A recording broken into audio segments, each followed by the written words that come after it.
Hi, I'm Bernard and welcome back to my Citizen channel. We're all staying safe and well.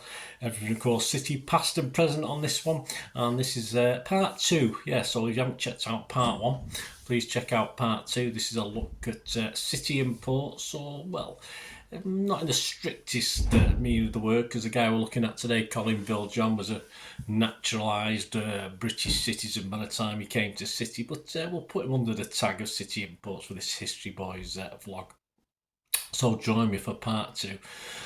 Please, as I said, check out part 1. So we're going to have a look at part 2. In part 1, Colin and City had a bit of a stop-start season in his first one, 1978-79. But with new faces and high hopes, would things get any better? Well, possibly not, but we'll have a look at that. Please, if you are new to the channel, push that subscribe button, push the bell notifications, everything City past and present, as I said. Great to have you on board. Spread the word, guys. Hope you enjoy it. Let us know your memories as well, or any thoughts you've got about Colin Viljoen, we'll call him, or Viljoen, it could be pronounced as well. So please let us know your thoughts. It'd be great to hear them. And you can give us a like, guys. Give us a little thumbs up. That'd be much appreciated. Yes, newly promoted Palace were the first team to visit Main Road for a competitive game in this new season of 79-80. On the August the 18th, and he started, number 12, Viljoen, was on the bench for this one, but he was on for an injured Ray Ranson in the second half of a drab, well, on paper, a drab 0-0 draw. And in the next game, a trip to Middlesbrough, he was again sub, but this time he replaced Kazu Dana in a 3-0 loss. He finally got started at number 10 for the home game with Brighton on the 25th of August, a 3-2 win, and in a 1-1 draw at Sheffield Wednesday in the League Cup Round 2 first leg, where he scored, yes, his first and only goal for City in a 1-1 draw. The attendance that night was 24,095, plenty of blues in the ground, and he scored a lovely free kick and also hit the post. It was Viljoen who featured heavily in the newspaper reports the next day, so I'll just read out some of the comments from the journalists the following day. Derek Wallace of the Daily Mirror: City leaned heavily on Colin Viljoen to help solve the problems posed by a team who ran at them with power, tackled firmly and anticipated passes.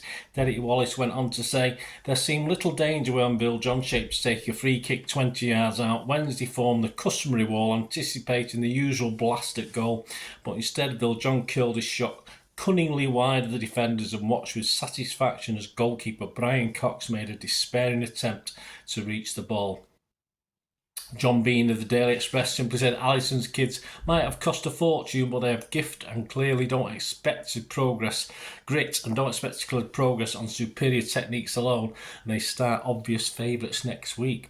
The pressure on City, said John Roberts for The Guardian, was relieved 8 minutes before half-time with the rarity of a goal scored by Viljoen.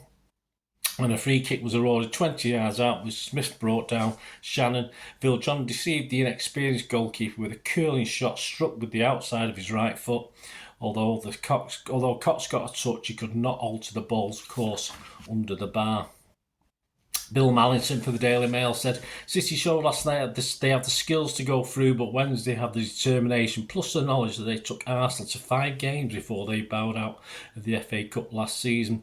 Michael Morgan of the Daily Star said, with City still reeling from the shock of a Wednesday equaliser just 4 minutes earlier, Colin Viljoen unceremoniously tripped Wednesday's Jeff King as he burst into the penalty area. Ref Terry Farley had no hesitation in pointing to the spot and upstepped Brian Hornsby. Hornsby, usually so assured in this situation, hit the shot firmly enough, but Corrigan launched himself magnificently to the left to parry. Yeah, I think Colin was a little bit grateful for Big Joe that night that he didn't ruin his moment. Peter Fritton from The Sun said, City might have had 2 more goals when they applied the pressure, with Viljoen squeezing a snatch shot against the post after Shannon had once caused confusion, and Barry Siltman, who laid on 2 goals on Saturday, might have had one of his own when he struck the side netting with only the inexperienced Cox to beat. And finally, we'll leave the last words to Peter Gard for the Manchester Evening News on the game. While Corrigan was undoubtedly City's hero, there were also encouraging performances from the fast improving Mackenzie. Viljoen also revealed excellent touches, and Shannon worked hard to keep the forward effort going against the uncompromising home side. So there you go. Probably one of the highlights Colin was going to get over his sort of almost 2 seasons at City. For the second leg, he was on the treatment table, unfortunately, again after being subbed in a 2-1 away loss at Spurs in the league. By then, Steve Daly and Stuart Lee had also been added to the squad. If last season was stop-start for Colin and City, well, this was proving possibly a little bit worse. No sign of Colin after the Spurs game for the next 9 games until after 3 reserve games to prove his fitness. He then had 3 on the trot at number 8. It started well as we beat league leaders and European champions at the time, Nottingham Forest, on October the 13th, a 1-0 home win. On October the 20th, he played very well in a away draw with Norwich, a 2-2 draw, but his brief run ended drastically on October the 27th with Liverpool at home, a 4-0 loss as Liverpool pulled us apart. The day after the game, Colin had trouble with his Achilles again.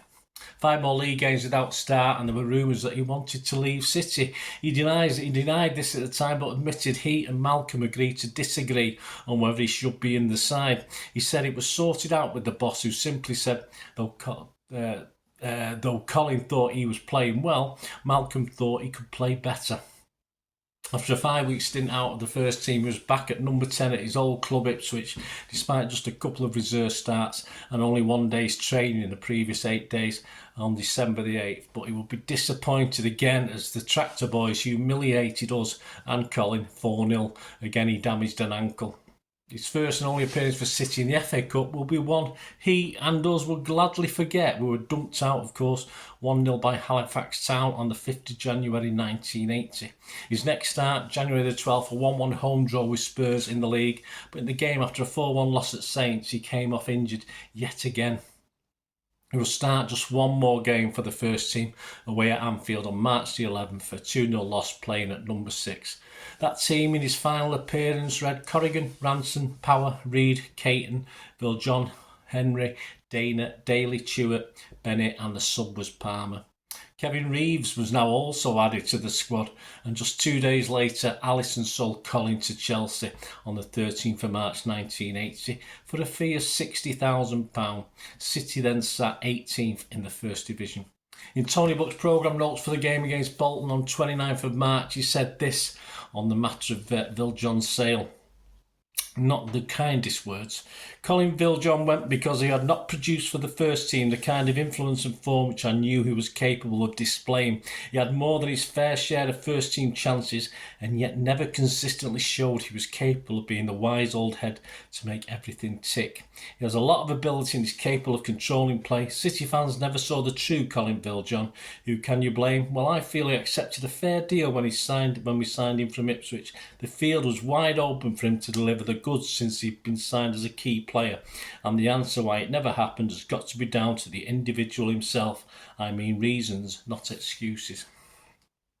Yes, Tony Buck, not mincing his words on that one, is he? But I thought a little bit unfair, I thought, but they had reasons to be. We weren't doing well in the league, and we were trying to get out of the hole, weren't we? So probably why it was a little bit harsh.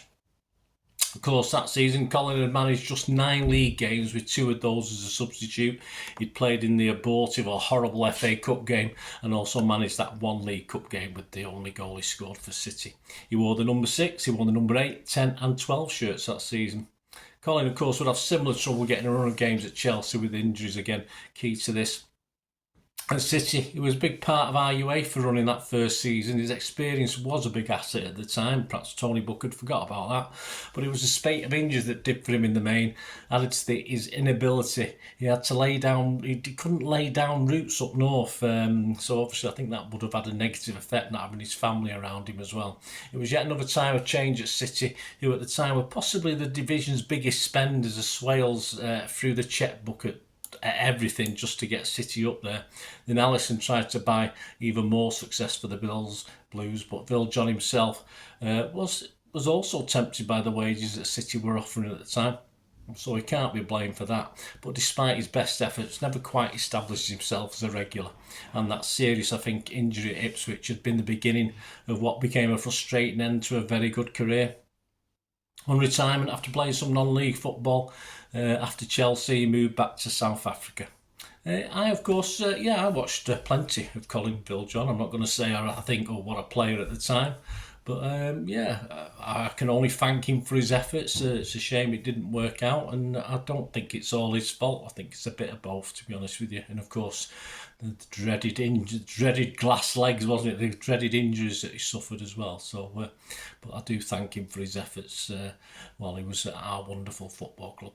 Let me know any memories you've got, guys. It'd be great to hear from you about Colin. And especially when you think, I mean, there's certain things on, you do this and you think at the time, oh yeah, that makes sense. And as I say, to be brought in to try and cover for the legend that is Colin Bell was never going to be easy anyway.